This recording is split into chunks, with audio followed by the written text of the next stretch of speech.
pagi anak-anak. Jadi di pertemuan kali ini kita akan membahas mengenai peradaban Mesopotamia.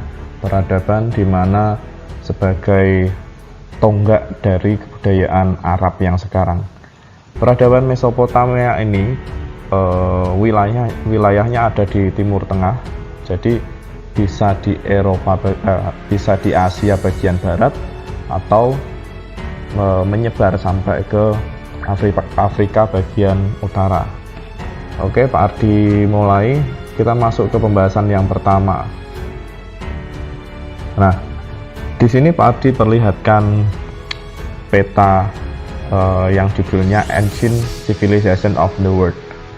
Nah, di peta ini menunjukkan adanya beberapa peradaban kuno. Nah, ini misal Pak Ardi kasih highlight. Di sini ada peradaban Pulau Kreta yang ada di wilayah Eropa, yaitu ada dua peradaban Pulau Kreta dan Yunani. Kemudian ketambahan yang terakhir ada peradaban Romawi kuno yang pusatnya ada di Italia, atau kalian bisa sebut di kota Roma. Kemudian di bawahnya lagi di benua Afrika ada satu peradaban besar, yaitu peradaban Lembah Sungai Nil, atau secara geografis sekarang menjadi satu kerajaan menjadi satu negara namanya negara Mesir. Baru di wilayah Timur Tengah, di wilayah Irak yang sekarang itu ada dua sungai namanya Sungai Eufrat dan Tigris. Di antara dua sungai ini berdiri satu peradaban besar yang dinamakan peradaban Mesopotamia. Nah, peradaban yang lain diantaranya ada peradaban India kuno dengan lembah sungai Indus dan Gangga. Kemudian ada peradaban Cina kuno dengan sungai Yangtze dan sungai Guangzhou. Kemudian ada lagi di Amerika ada peradaban Inka, Maya, dan Aztec. Nah, semua ini akan Pak Ardi jabarkan secara rinci satu persatu di satu video. Oke, kita lanjut ke pembahasan yang lebih spesifik mengenai pembahasan Mesopotamia, atau bisa Pak Ardi jelaskan sebagai Arab kuno. Di slide ini kalian bisa lihat ini wilayah dari Arab yang sekarang.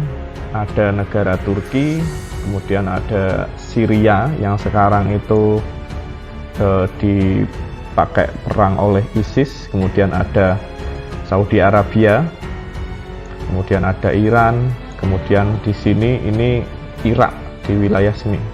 Nah, yang akan kita bahas di sini adalah wilayah dari Irak sendiri. Kalau kita tarik ke masa kuno, di sini ada satu peradaban yang dinamakan peradaban Mesopotamia.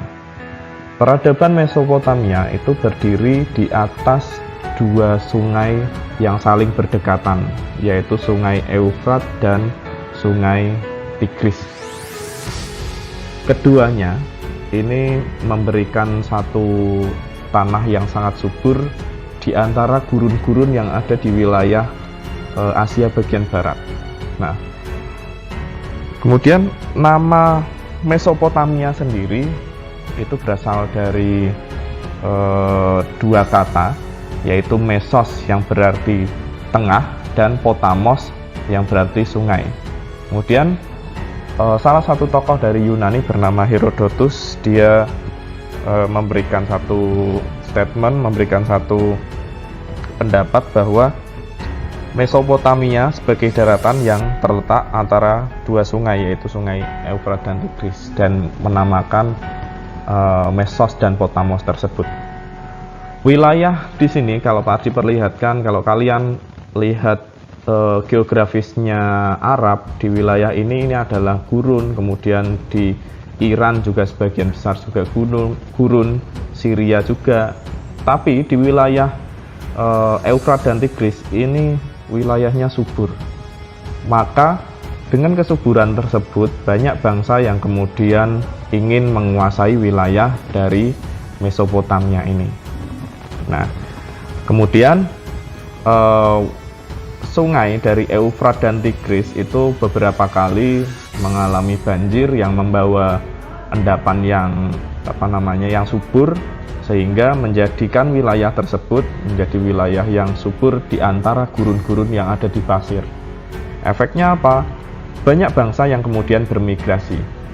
Bangsa yang paling tua yang bermigrasi ke wilayah Mesopotamia ini adalah bangsa Sumeria yang kemudian mendirikan banyak kota, diantaranya ada kota Ur, kota Uruk, Lagas, dan Nippur, yang kemudian nantinya akan menjadi sebuah peradaban besar di dunia. Apabila nanti kalian ingin membaca secara lengkap, nanti Pak Ardi kasih di deskripsi, ada link sesuainya. Kemudian bagaimana dengan kehidupan pemerintahan? Ada beberapa kerajaan yang kemudian mendirikan pemerintahan di wilayah Mesopotamia ini. Kurang lebih ada 6 kerajaan besar yang Pak Ardi list di sini. Kemungkinan ada lebih dari jumlah ini, cuma yang ditulis di sejarah itu adalah bangsa yang memang memiliki catatan yang banyak. Diantaranya ada kerajaan Sumeria yang pertama, kemudian ada kerajaan Akkadia yang menguasai nomor 2 terbesar, kemudian ada kerajaan Babilonia, kemudian ada kerajaan Assyria, kemudian Babilonia baru, kemudian baru kerajaan Persia, dan masuklah ke masa yang modern. Nah, kita bahas satu persatu dari kerajaan-kerajaan ini. Yang pertama, ada kerajaan Sumeria. Kerajaan Sumeria ini adalah bangsa Arab kuno yang sebelumnya mereka hidup nomaden dan kemudian menemukan satu wilayah yang dinamakan wilayah Mesopotamia di lembah sungai Eufrat dan Tigris. Kemudian mereka menguasai wilayah tersebut. Kerajaan Sumeria ini merupakan bangsa yang tertua di Arab. Bangsa Sumeria ini menduduki wilayah Eufrat dan Tigris itu sekitar 3500 sebelum Masehi, dan kemudian mendirikan negara kota atau city state. Nah, kemudian setelah mereka menguasai wilayah di lembah sungai Mesopotamia, mereka kemudian mengembangkan kebudayaannya hingga memunculkan satu tulisan yang dinamakan aksara hieroglif Sumeria. Nah, hieroglif itu terkenalnya di Mesir, tapi di Sumeria sendiri di tahun yang lebih kuno itu mereka sudah bisa membuat satu tulisan dinamakan huruf paku atau huruf hieroglif. Gambarnya kalian bisa lihat di gambar ini. Nah, selanjutnya orang-orang Sumeria juga mempunyai kepercayaan terhadap dewa-dewa atau dinamakan politeisme. Dewa-dewa tersebut diantaranya ada Dewa Anu dan Dewa Uruk. Kemudian ada Dewa Enil dan Dewa Hiper. Kemudian ada Dewa Ea atau Dewa Eridu. Dewa-dewa tersebut kemudian disembah di satu bangunan yang dinamakan bangunan Ziggurat. Kalian bisa lihat di gambar bagian kanan ini. Kira-kira bangunan Ziggurat itu seperti ini. Kalau kalian tanya apakah masih ada peninggalannya, itu masih ada, tapi tidak tidak sebagus yang ada di gambar ini.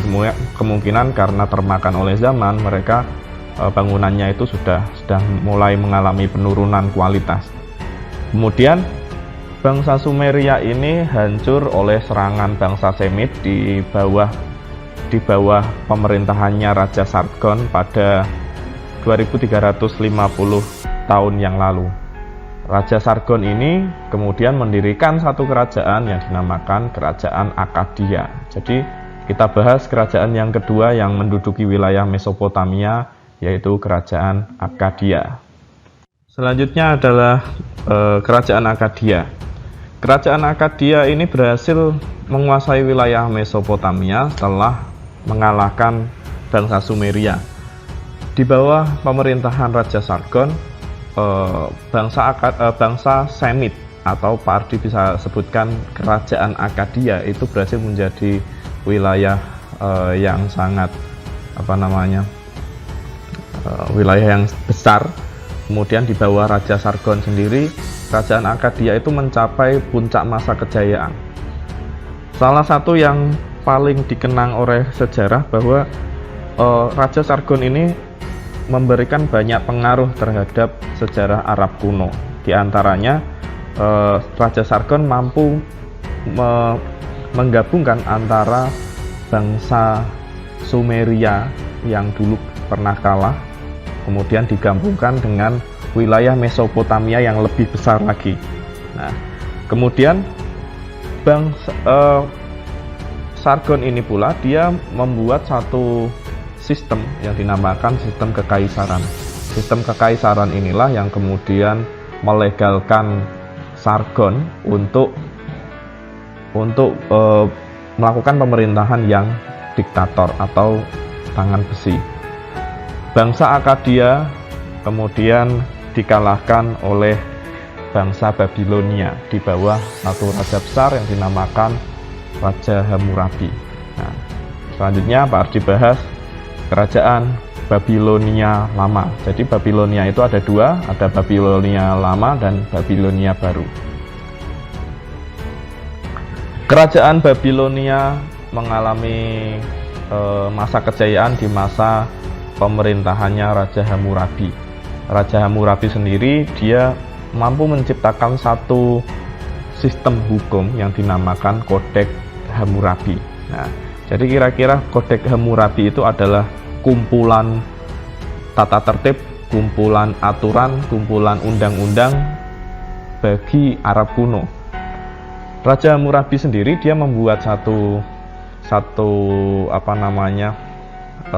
semacam prasasti, itu seperti yang ada di gambar ini, kalian bisa lihat. Dan kemudian di prasasti tersebut itu ada huruf yang dinamakan huruf hieroglif. Ini memuat tentang banyak sekali aturan, diantaranya seperti aturan hukum pidana, hukum perdata, hak milik, utang piutang, perkawinan, dan perdagangan. Nah, runtuhnya kerajaan Babilonia Lama itu disebabkan oleh serangan bangsa Hiti dari arah barat pada tahun 1900 sebelum Masehi. Nah, sebelum nantinya akan dilanjutkan oleh bangsa Assyria.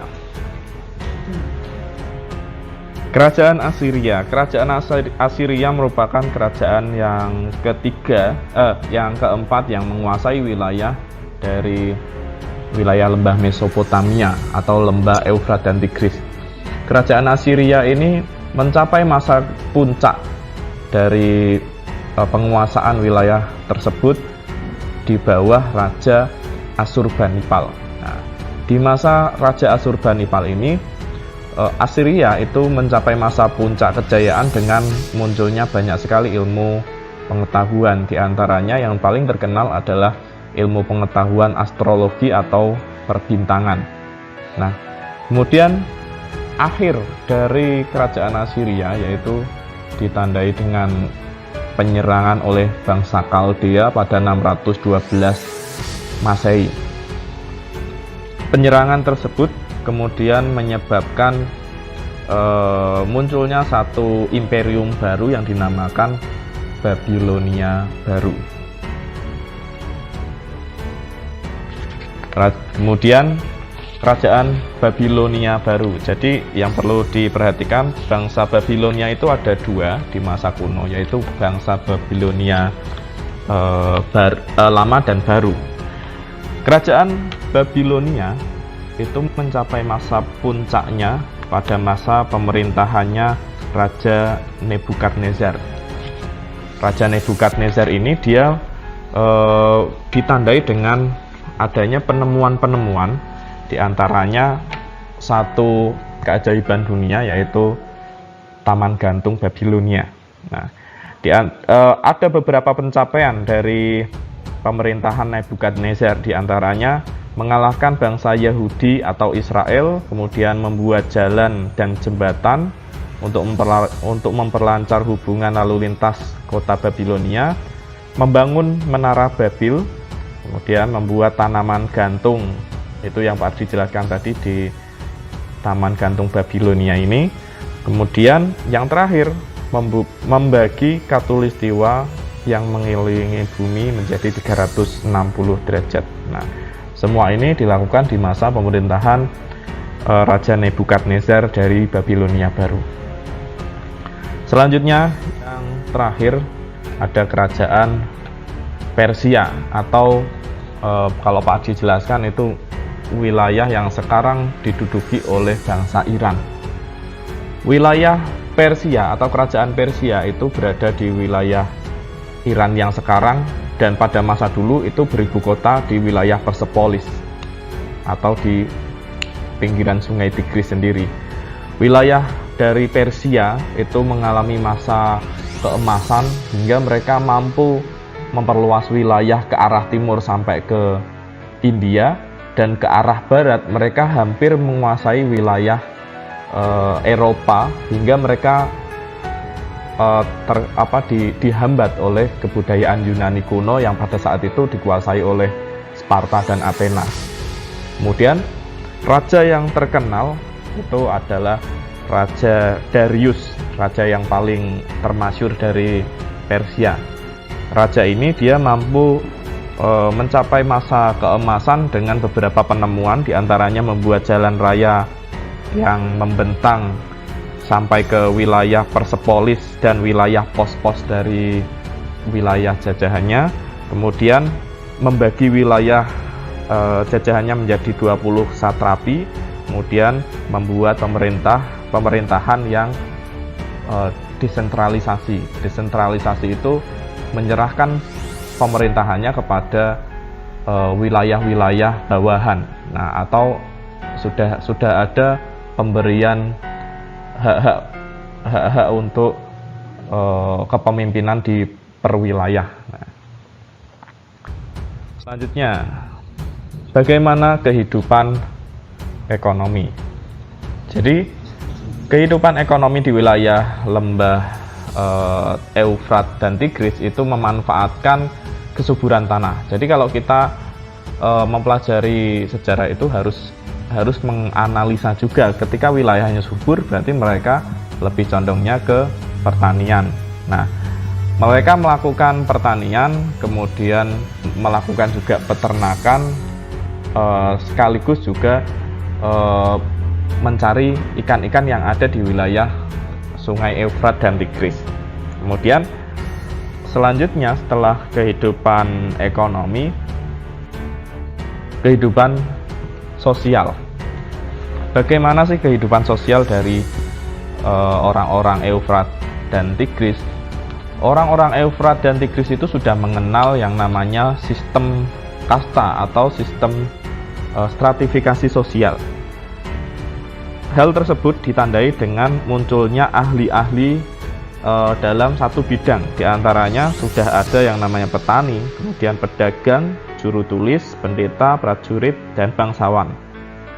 Kemudian setelah adanya stratifikasi sosial, mereka juga mengenal dewa-dewa atau sudah memiliki kepercayaan politeisme atau kepercayaan terhadap banyak dewa, yang ditandai dengan adanya kuil yang dinamakan Ziggurat yang Pak Ardi jelaskan tadi di masa kerajaan Sumeria. Kemudian bagaimana dengan pencapaian ilmu teknologi dari bangsa Mesopotamia kuno? Mereka sudah mampu menemukan roda, di mana roda ini memperlancar kegiatan mereka dalam berbagai hal. Nah, misalnya dipakai untuk mesin, kereta api, dan lain-lain di masa sekarang. Jadi mereka sudah memberikan banyak sumbangan terhadap masa saat ini. Kemudian ada juga sistem tulisan hieroglif Sumeria, di mana sistem ini menjadi dasar dari huruf Arab yang sekarang. Nah, kemudian ilmu pengetahuan yang lain diantaranya ada bangunan raksasa yang dinamakan bangunan Ziggurat. Jadi peradaban kuno itu ditandai dengan munculnya banyak bangunan-bangunan besar. Di antaranya kalau Mesopotamia, mereka memiliki bangunan yang dinamakan bangunan Ziggurat. Kemudian bagaimana pengaruh peradaban Mesopotamia di masa sekarang? Bangsa Mesopotamia itu banyak memberikan ilmu untuk masa sekarang. Di antaranya ada sistem kalender. Sistem kalender 12 bulan yang ada di masa sekarang itu mengadopsi dari sistem kalender Mesopotamia kuno yang kemudian diperbarui oleh kebudayaan di Eropa kuno, yaitu Yunani dan Romawi. Nah, sistem kalender tersebut memuat 12 bulan dalam satu tahun, kemudian 30 hari dalam satu bulan, dan 24 jam dalam satu hari. Nah, kemudian yang kedua ada penemuan sistem tulisan, yaitu tulisan hieroglif untuk untuk menyampaikan pesan. Kemudian ada perhitungan seksadesimal. Perhitungan seksadesimal ini merujuk pada perhitungan per 60-an. Nah, kalau di kalender itu kalian bisa lihat ada 60 detik, 60 menit, kemudian ada 24 jam dan 12 bulan. Itu didasarkan pada sistem seksadesimal. Kemudian yang terakhir ada penemuan roda yang pada masa ini banyak dipakai di peralatan-peralatan mekanik seperti mesin-mesin. Nah, untuk tambahan lagi, satu lagi ada penemuan kodeks hukum, yaitu sistem hukum yang dipakai di masa Hammurabi. Kira-kira cukup sekian untuk materi yang Pak Ardi jelaskan. Apabila penjelasannya terlalu cepat, kalian bisa lihat materinya di deskripsi. Itu Pak Ardi lampirkan SWAI atau kumpulan materi yang Pak Ardi buat dalam satu halaman. Nanti kalian bisa baca di situ. Itu Pak Ardi jelaskan secara lengkap, dan ini terkait juga dengan PowerPoint yang Pak Ardi sampaikan di